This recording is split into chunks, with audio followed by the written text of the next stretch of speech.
इस जलसेगाह के अंदर तशरीफ फरमा तमामी बुजुर्ग हजरात, तमामी नौजवान साथी,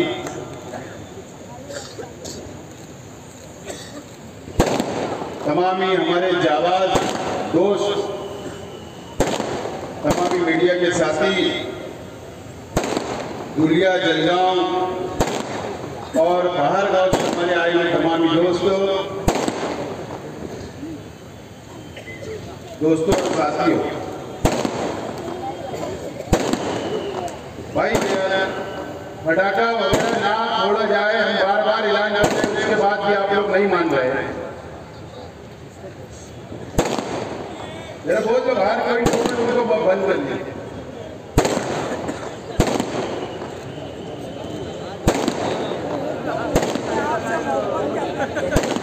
अरे तुम्हारी मोहब्बत वाले तुम्हारे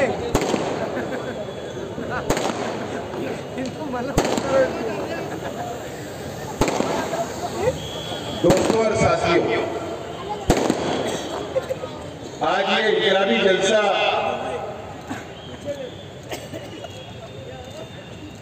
पार्टी की जानिब से, हमारे परिवार की जानिब से लिया जा रहा है। शेख रशीद साहब के इंतकाल के बाद ये पहला इनकलाबी जलसा हम लोग ले रहे हैं।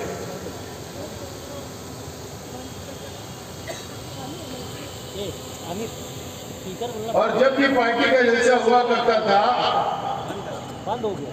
तो शेख रशीद साहब बिल्कुल हमारे पीछे कुर्सी लगाकर बैठा किया करते थे और हमारी रहनुमाई किया करते थे। और अगर हमारे तकरीर के अंदर कोई गलत जुमला अगर निकल जाता था तो बाद में शेख रशीद साहब आवाम से माफी मांग लिया करते थे और उसको दुरुस्त करने का काम किया करते थे। लेकिन आज शेख रशीद साहब हमारे बीच में नहीं है।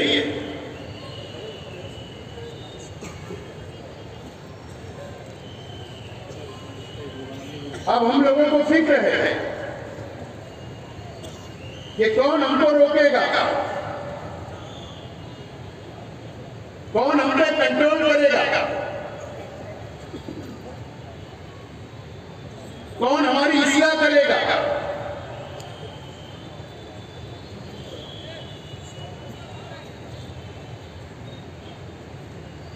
आज मेरे चाचा जलील दादा भी यहाँ पर है, अकील चाचा भी है, मेरे परिवार के लोग भी है। ये जरूर हमारी रहनुमाई करेंगे, हमारी सरपरस्ती करेंगे।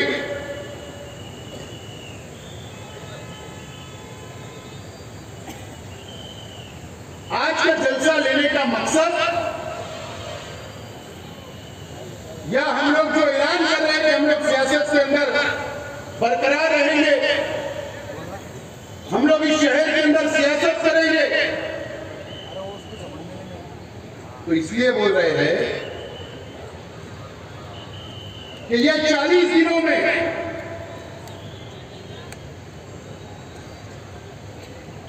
जहां पर शेख रशीद साहब बैठा किया करते थे प्रभाग ऑफिस पर, वहां पर कई बुजुर्ग शेख रशीद साहब के साथ किसी ने लूट चलाया, किसी ने हमारी की, किसी ने मजदूरी की। शेख रशीद साहब का पुराना दोस्ताना है। ऐसे हजारों लोग आकर हम लोगों को हिम्मत देने का काम किए, हमारे सर के ऊपर हाथ रखने का काम किया और उन्होंने हिम्मत दी कि आप लोग आगे बढ़ो, हम आपके साथ हैं। इसके लिए आज का जलसा लेकर हम आज ऐलान जंग करने के लिए मैदान में उतरे।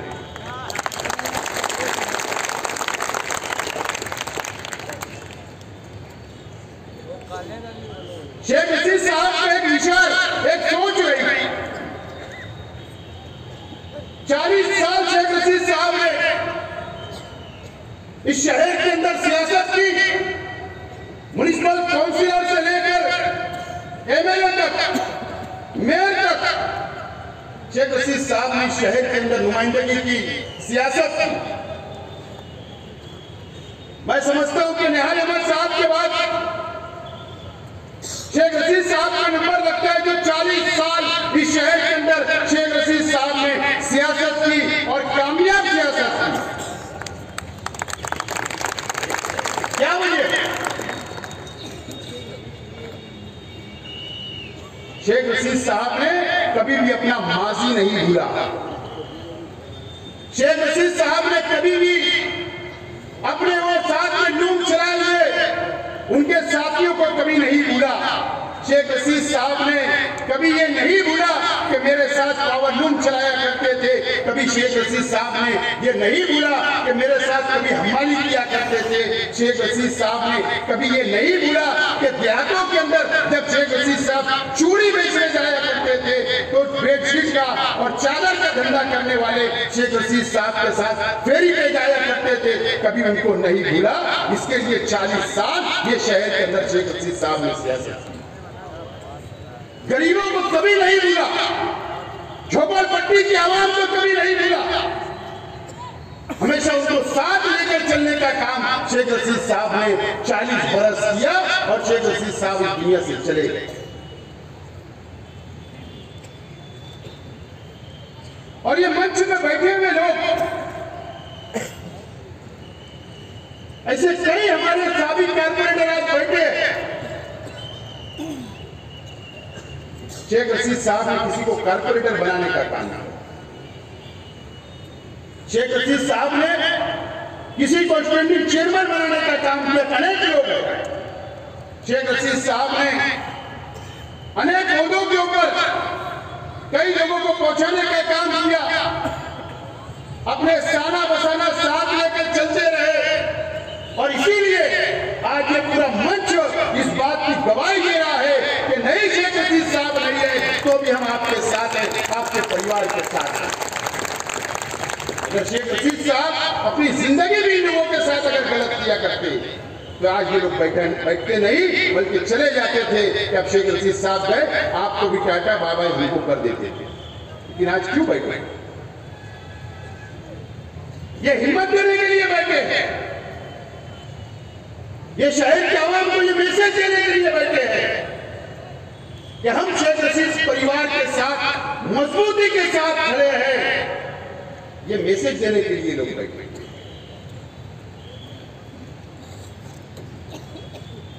शेख रशीद साहब की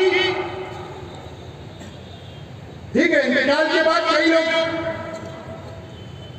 अलग अलग ओपिनियन पोल, अलग अलग तबसरा कर रहे हैं, भविष्यवाणी कर रहे हैं। कई लोग सोच रहे हैं कि रास्ता साफ हो गया। कई लोगों के मन के अंदर लड्डू भी फूटे हुए और ये शहर के सामने धीरे धीरे बात सामने आ रही है।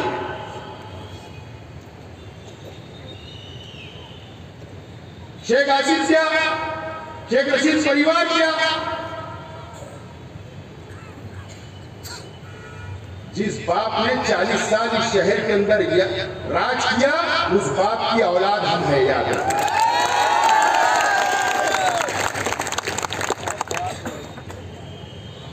शेख रशीद साहब ने सब सिखा के गए, अच्छों के साथ कैसे पेश आना, बुरों के साथ कैसा पेश आना, सब तरबियत दे के गए शेख रशीद साहब ने। लेकिन शेख रशीद साहब की पूरी सियासी जिंदगी आप उठा कर देते।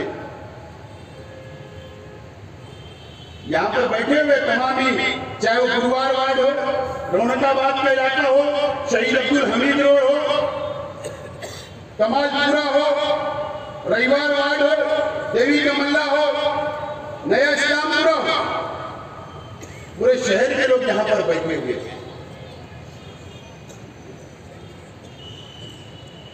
शेख रशीद साहब ने कभी आपकी वोटों का सौदा नहीं किया, कभी भी आपकी वोटों को ले जाकर कहीं बेचा नहीं। और नहीं तो हमारे मुखालिफ के जितने लीडर हैं जो कुछ भविष्यवाणी कर रहे हैं, ओपिनियन पोल जारी कर रहे हैं, कभी शेख आसिफ हारा तो हरे गुलाल के अंदर खिलने वाले भी ये शहर में देखा है। अपनी कारपोरेटरशिप का सौदा, एमएलए में मदद करने के लिए आपके वोटों का सौदा, मेयर की कुर्सी भेज दी गई, उसका सौदा किया गया। हर वक्त तुम्हारी वोटों का सौदा किया जाता, बहा लगाया जाता, आपके वोटों को बेच दिया जाता, आपको कभी खबर नहीं होती। लेकिन शेख रशीद साहब ने और शेख रशीद साहब के परिवार ने कभी भी आपकी वोटों का सौदा नहीं किया। आज मैं कसम खाकर बोलता हूं, आज आपसे वादा करता हूं कि शेख रशीद साहब ने आपकी कभी वोटों का सौदा नहीं किया। ये शेख आसिफ भी आपकी कभी वोटों का सौदा नहीं करेगा, कभी आपकी वोटों का सौदा नहीं किया जाएगा। उसूल के साथ राज्य सियासत की जाएगी, सर उठा के राजनीति की जाएगी, सर उठाकर सियासत की जाएगी। शहर के अंदर सर झुका के कभी सियासत नहीं की जाएगी। सियासत के अंदर दो चीज होती है, या इलेक्शन हारा जाता है या इलेक्शन जीता जाता है, इसके अलावा कुछ नहीं होता। और अल्लाह का करम है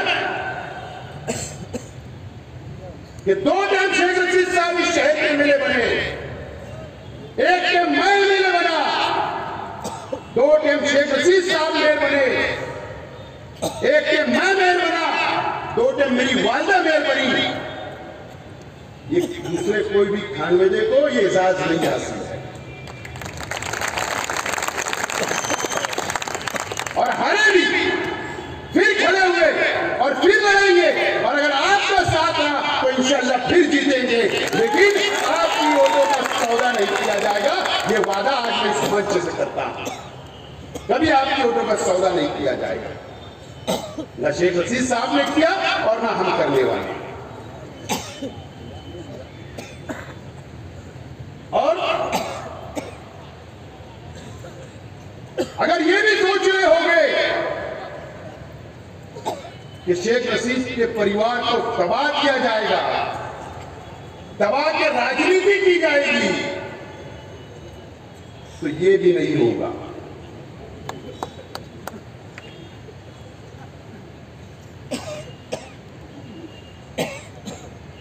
ना हम आपसे दबने वाले हैं, ना आपसे हम डरने वाले हैं, और ना हम कभी झुकने वाले हैं। और अल्लाह का करम है, शेख रशीद साहब ने भी सेंट्रल जेल देखा था, शेख खलील साहब ने भी सेंट्रल जेल देखा, शेख जलील साहब ने भी सेंट्रल जेल देखा, आज खालिद हाजी ने भी जेल देखा, और शेख आसिफ ने भी सेंट्रल जेल देख के आया है।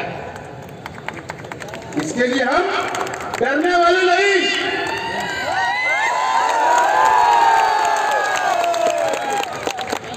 डरने वाले नहीं है। जरूरत पड़ेगी कि जेल जाना पड़े, उसके लिए भी तैयार है, लेकिन आपके सामने झुकेंगे नहीं और ना डर के राजकारण कभी नहीं करेंगे, कभी आपके सामने झुकेंगे नहीं, कभी डरेंगे नहीं, कभी चुपेंगे नहीं। जरूरत पड़ी सेंट्रल जेल जाने के लिए पूरी तैयारी नहीं, लेकिन डर की सियासत तो नहीं होगी। और मैं तो शेख रशीद साहब ने हमेशा डेयरिंग से सियासत की। अगर हम डर गए तो शेख रशीद साहब बोलेंगे मेरे जाने के बाद तुम डर गए, तो हम डरने वाले नहीं। ये जहन से तो बिल्कुल निकाल देना चाहिए।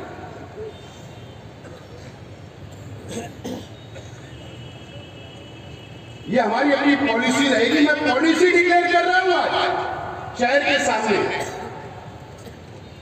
पॉलिसी डिक्लेयर कर रहा हूं। पॉलिसी आने वाला लाएमन मैं बता रहा हूं हमारे मुखालिफिन को भी और शहर की आवाम को भी और आप लोगों को भी कि ये आज की जो तकरीर होगी, आज की जो पॉलिसी हम डिक्लेयर कर रहे हैं, आज का जो लाएमल हम डिक्लेयर कर रहे हैं, उसी लाएमल के ऊपर चलेंगे और उसी के ऊपर सियासत करेंगे।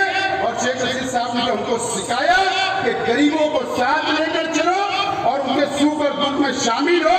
हम वही करेंगे जो शेख रशीद साहब ने हमको सिखा कर गए। ये हमारी पॉलिसी और ये हमारा लाएमल होगा। और पुलिस डिपार्टमेंट भी जरा खुफिया विभाग थोड़ा सी एक्टिव करो। पुलिस डिपार्टमेंट खुफिया विभाग का एक्टिव कर दो। मैं कोई तनकीद आज पुलिस डिपार्टमेंट से नहीं कर रहा। पुलिस डिपार्टमेंट में मैं कोई तनकीद आज नहीं करना चाहता।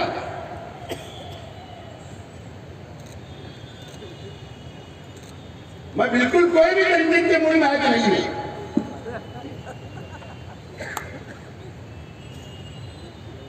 लेकिन पुलिस डिपार्टमेंट भी हमारे मुखालिफिन के ऊपर नजर रखे।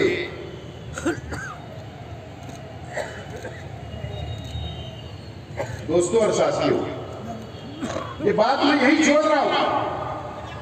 आगे डिपार्टमेंट से मिलकर मैं बात करूंगा।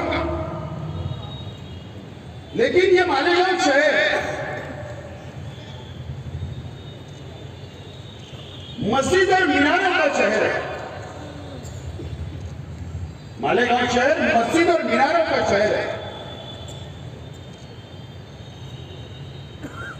यह खानकाहों का शहर है।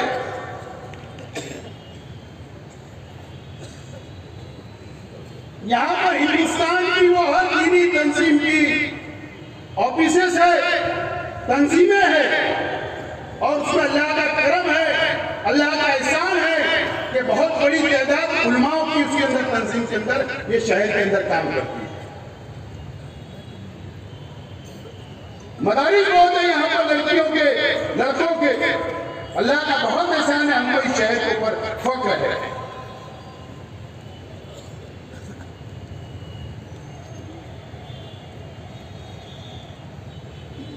यहाँ पर तालीमी अदारे भी बहुत है। यहाँ पर तालीमी अदारे भी बहुत है और अल्लाह का करम है, यहाँ का एक बच्चा IAS भी बना।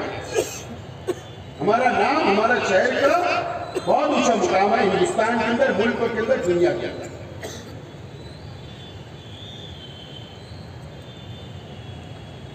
और ये शहर के अंदर सियासत,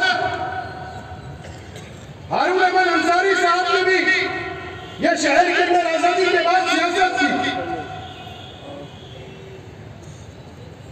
ये शहर के अंदर निहाल अहमद साहब ने भी सबसे ज्यादा पीरियड, सबसे ज्यादा वक्त निहाल अहमद साहब ने सियासत की।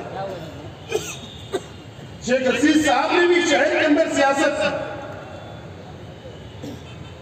आज मैं वो तमाम ही दीनी तंजीम, मेरी बात को माने या ना माने, एकदम साफ अल्फाज में, क्योंकि मुझे बहुत तजुर्बा कुछ लोगों का हुआ है और दिल भी दुखा। कोई आगे नहीं आया, वो दुख है। लेकिन आज जो मैं बोलना चाहता हूं कि कोई माने ना माने मेरी बात को, अगर मेरे चाहने वाले मान लिए तो मेरे लिए प्रॉफिट है।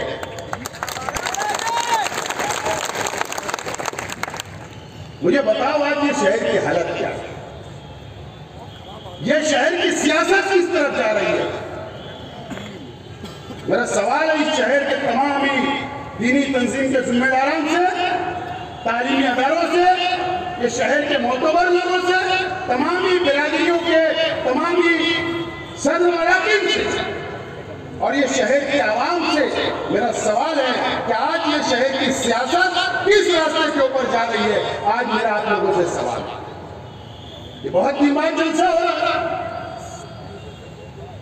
बहुत दिन बाद मैं तकरीर कर रहा हूं बड़े मंच से। ये शहर की सियासत किस रूप के ऊपर जा रही है। ये शहर की सियासत फिरका परस्तों के गुलामी की तरफ, फिरका परस्तों के सामने झुककर गुलामी की तरफ ये शहर की सियासत जा रही है। और अफसोस ये शहर का एमएलए एक आलिम दीन है और उसके बावजूद फिरका परिस्तों के सामने गुलामी की सियासत है शहर के अंदर। और यहाँ का मुसलमान मैं खुले अल्फाज में कहूंगा गुलामी की तरफ लेकर जाया जा रहा है। मैं इस मालेगांव तालुके के हिंदू भाइयों से मुझे कोई एतराज नहीं है। मेरे जितना मैं मुसलमानों को मानता हूं उतना मैं हिंदू भाइयों को भी मानता हूं। दोस्तों और साथियों, मैं इसके लिए बता रहा हूं, आज आप लोगों को, शहर के आवाम को स्क्रीन के जरिए इसलिए मैं बता रहा हूं। मैंने इसलिए पहले शुरुआत की कि शहर कहां जा रहा है, शहर कहां जा रहा है। दादा मुझसे साहब, आप पालक मंत्री हो, मेरा कोई जाति आपसे झगड़ा नहीं है। हमारे विचार अलग है, हमारी सोच अलग है। मैं सेकुलर विचार रखने वाला हूं और आपकी पार्टी के तो पूरी दुनिया के मालूम है। आप अपने हर तकरीर के अंदर ये बोलते हो कि शहर की तकदीर बदल जाएगी 2024 में, शहर का विकास हो जाएगा, शहर का नक्शा बदल जाएगा।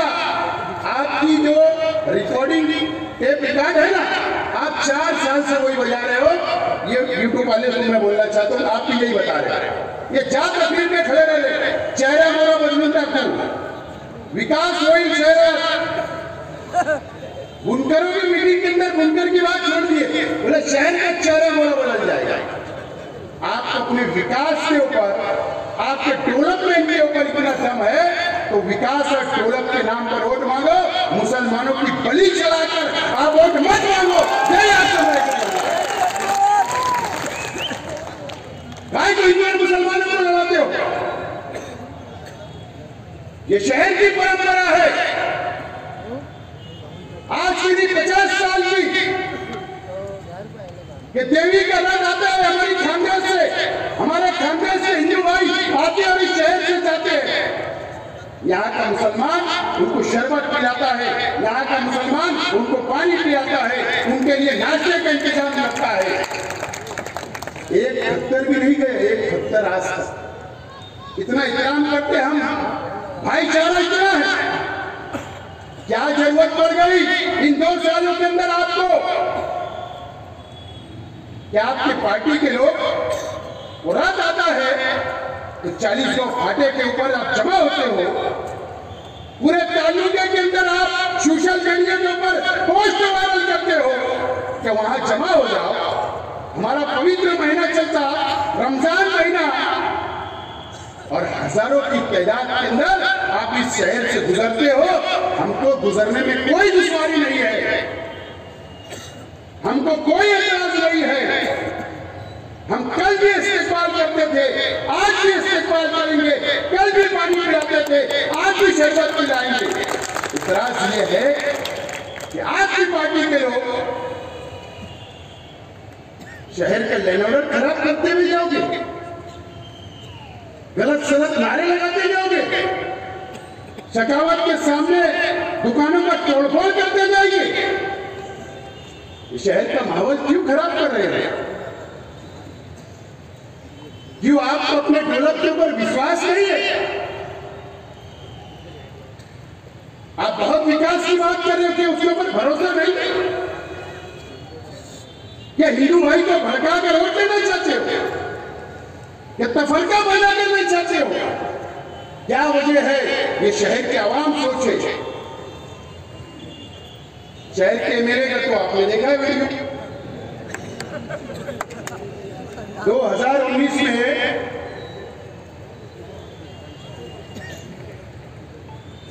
जैसे इस्लाम की तलवार यही निकाल दी गई थी। अगर मैं कांग्रेस पार्टी से उम्मीदवार था तो मेरे पे ये इल्जाम था कि मेरी पार्टी के लीडर मंदिर का घंटा बजाते हैं, इस तरीके की तकरीर की गई। मुसलमानों को बरगलाया गया, कौम और मिल्लत के नाम पर वोट मांगी गई। उसके बाद तुमने इस शहर के मुसलमानों का सौदा किया। ये 4 सालों के अंदर हमारे शहर के दीनी तंजीमों को सोचना पड़ेगा। शेख हसीना एक अकेला ये शहर में नहीं रहता।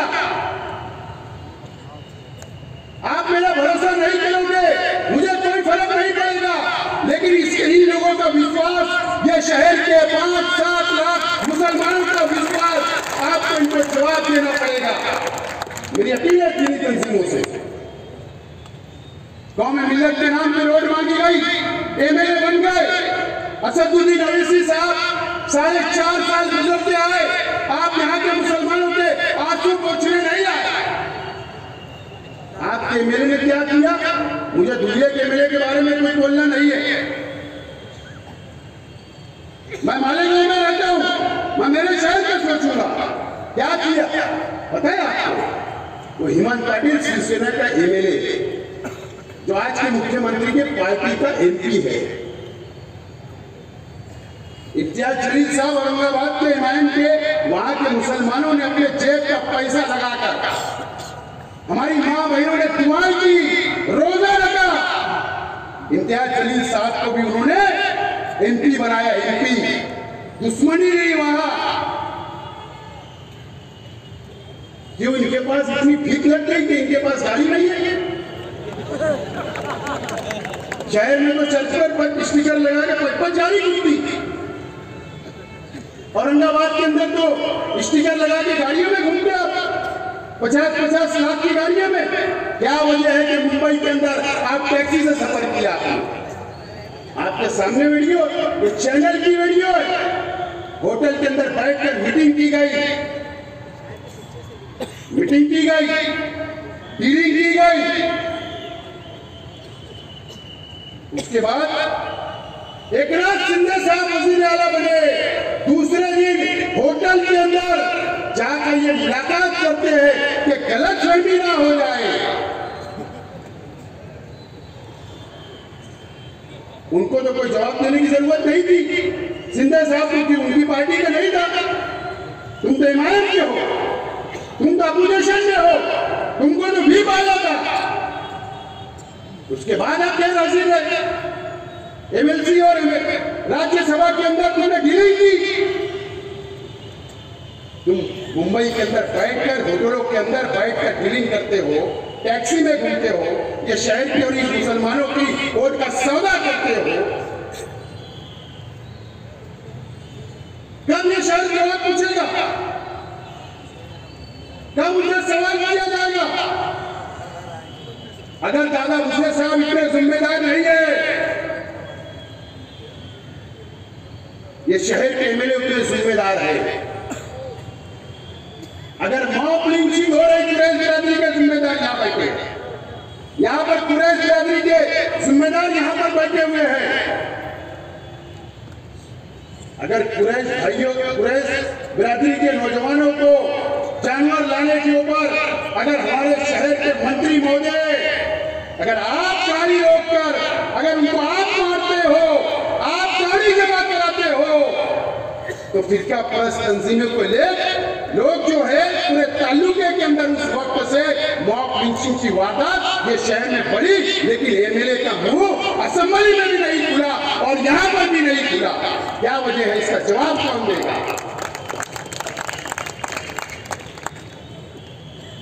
रमजान महीना, कसम खुदा और रसूल की, अल्लाह को हाजिर नाजिर जानकर बोलता हूँ कि मैं पूरी तरह भी बोलता। यूसुफ आगादी मस्जिद के अंदर 2 बरस से ऐसा हो रहा है कि मेरी तरावी की नमाज छूटती है जब वो रच जाता है।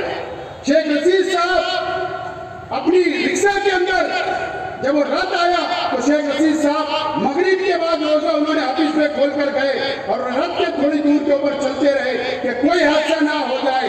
और मैं यहाँ पर पूरी टू व्हीलर के ऊपर घूमता रहा जब तक वो क्रॉस नहीं हो गया बस स्टैंड। शहर को संभालने की कोशिश की, लेकिन इतना बड़ी कुछ गुजर गया, इतनी गुलामी कि तुम एक आवाज नहीं उठा सकते। असम्बली के अंदर तुमने एक आवाज उठाई क्या कि मेरे शहर के अंदर ऐसा हो रहा है? 5 महीने के अंदर, रमजान महीने के अंदर आपने कोई आवाज नहीं उठाई। किसकी गुलामी कर रहे हो? इसका जवाब तुमको देना पड़ेगा। ये शहर कहां जा रहा है? मुझे मालूम है मैं जो बोल रहा हूं इस मंच से, इन मीडिया के सामने, मुझे मालूम है कि मेरे साथ भी झूठे केस बनाए जा सकते हैं। मुझे इस बात का एहसास है।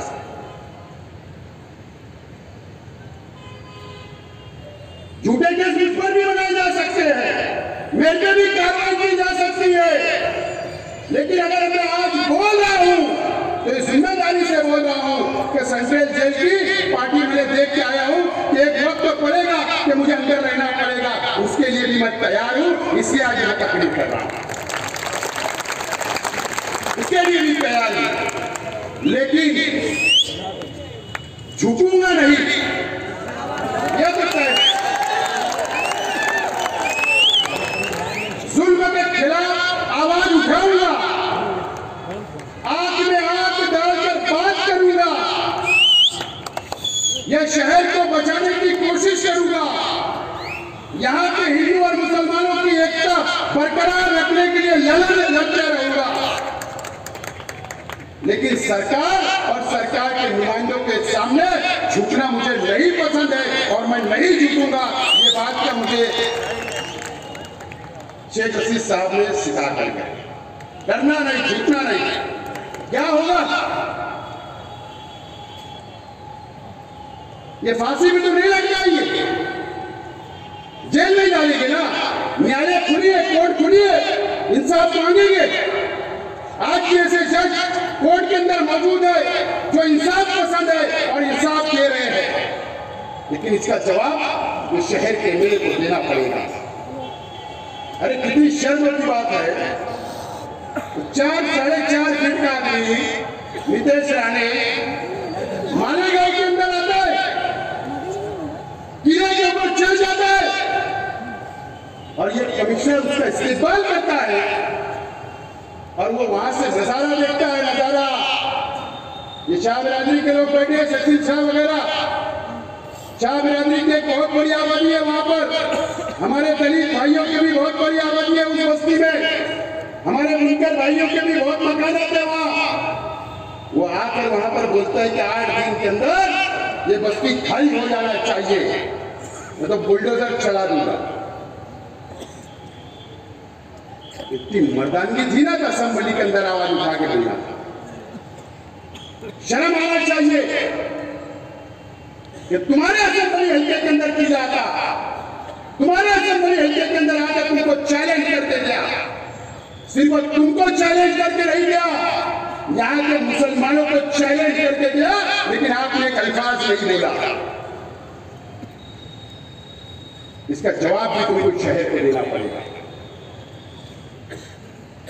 अरे असेंबली के अंदर बोल दिया कि पाकिस्तान है मालेगांव को, नितेश राणे ने खुला बोल दिया मीडिया के सामने। इससे पहले नहीं बोला कि जमीन का जिहाद चलता, बांग्लादेशी पाकिस्तानी लोग रहते, उनको पलायन लेके जा रहे, आपने कुछ नहीं कहा। अरे क्या दुश्मन बना रहे हो शहर को? आपकी जिम्मेदारी है, ये शहर के आवाम ने आपको वोट दिया, आपको असेंबली के अंदर भेजा, इसके लिए नहीं कि आप होटलों के अंदर बैठ के शिवसेना के साथ सौदेबाजी करो, इसके लिए आवाज उठाने के लिए भेजा गया था। खामोश आप, चैलेंज करके जाता है इंसान और आप खामोश है। ये शहर का नुमाइंदा खामोश है। कौन देगा इसका जवाब? कब सवाल पूछेगा ये शहर? आपको सवाल पूछना पड़ेगा। इंशाअल्लाह पूछेंगे आप। ये साल इलेक्शनी साल है, पार्लियामेंट, कॉर्पोरेशन, असेंबली 2024 में 3 इलेक्शन आने वाले हैं और ये शहर का इम्तिहान है और साथ साथ में शहर की दीनी तंजीमों का भी इम्तिहान है। ये शहर की आवाम के सामने, मेरे सामने जान दो, मैं नाराज हूं, आप मुझे जवाब दे नहीं हो सकते, लेकिन ये शहर को आप जवाब दे, आपको जवाब देना पड़ेगा। शेख हसीन कब्रिस्तान का मामला उठाता है तो बोलते सियासत है। अरे अल्लाह देख रहा है, कोई आगे नहीं आया। मैं कोई तनकीद नहीं कर रहा हूं, अच्छे लोग भी है, दीनी तंजीमों में अच्छे लोग भी है, लेकिन उनको कुछ लोग मिसगाइड करके रास्ता बता देते, डरा दिया जाता है उन लोगों को। अगर मेरी बात खराब लग रही तो मैं माफी मांगता है, नहीं तो कल तनकीद शुरू।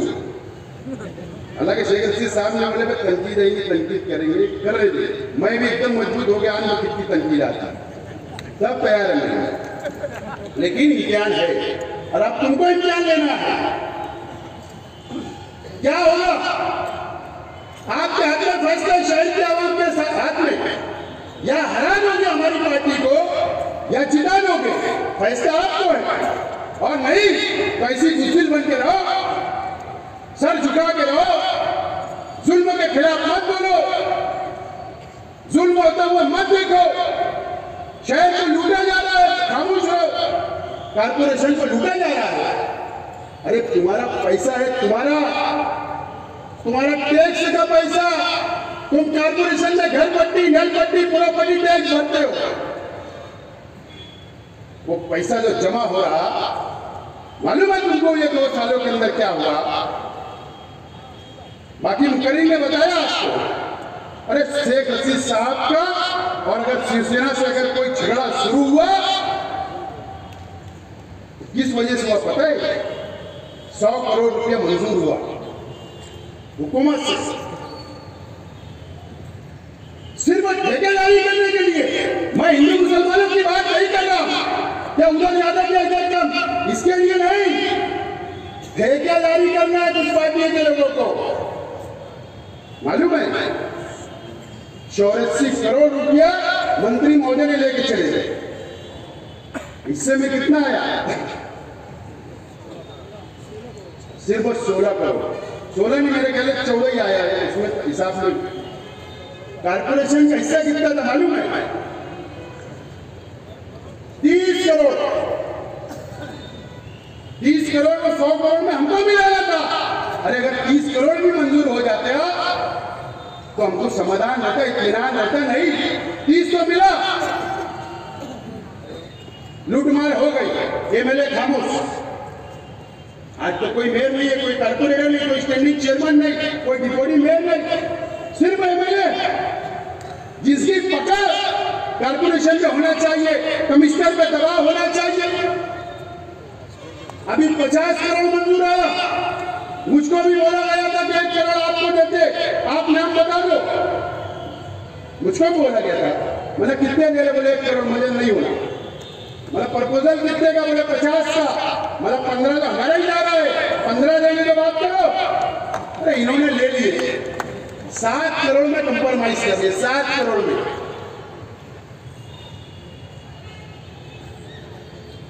कितना गया? फिर 40 करोड़ रुपए चला, अपना कितना गया? 15 करोड़ रुपया। वो चोर कमिश्नर की ये सिफारिश करते थे, उसके साथ मीटिंगें करते थे, मैं लड़ता रहा, मेरी पार्टी के लोग लड़ते रहे, और आखिरी में जीत अल्लाह ने किसको दी? कमिश्नर को गोदी भीतर बांधकर निकलना पड़ा। ये अल्लाह का करम है, ये शेख हसीन की ताकत का अंदाजा है, लगा लो। लेकिन ये सब हो रहा है, ये नए कमिश्नर आए, पहले आकर उन्होंने नमस्कार कहा घर पे, ऑफिस पे, आशीर्वाद रह गया, मतलब आशीर्वाद रहना रहे, आशीर्वाद रहना रहे, परंतु भेदभाव हुई तो आशीर्वाद रहना नहीं।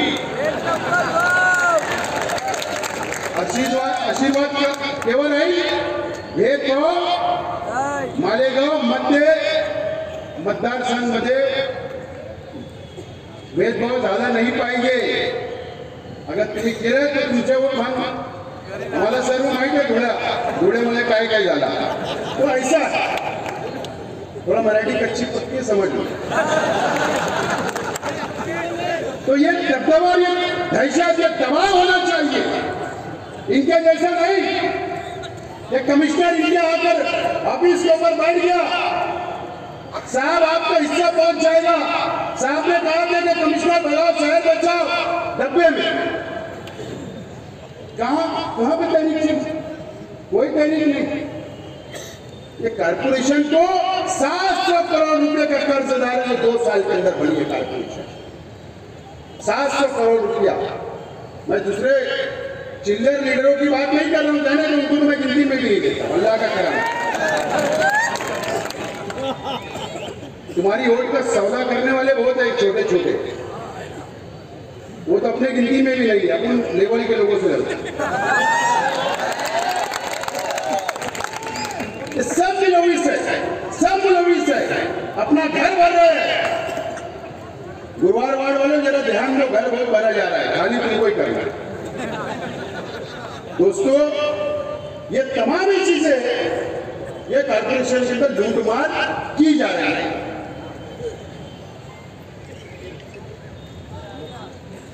मेरा सवाल है शहर की आवाम से, आपको बदला लेना है, आपको हिसाब लेना है. मैंने कहा है कि जाति दुश्मनी ना दादा हुसैन साहब से ना मुफ्ती इस्माइल साहब से. सियासी बात करना, वोट लिए हिसाब दो. तुम्हारे विकास और दौलत के बाद तुमको भरोसा नहीं, लेकिन आपको जवाब देना पड़ेगा. दोस्तों और साथियों, अभी मैं बहुत बोलने वाला, आराम से बैठो. किसी ने बुनकर परिषद, बुनकर ना पावर लूम परिषद, और किसी ने ऐलान जंग के पोस्टर लगे शहर में. बुनकर तंजीमें अगर सुन रही मेरी, हमें एक वीडियो बाकी है अभी.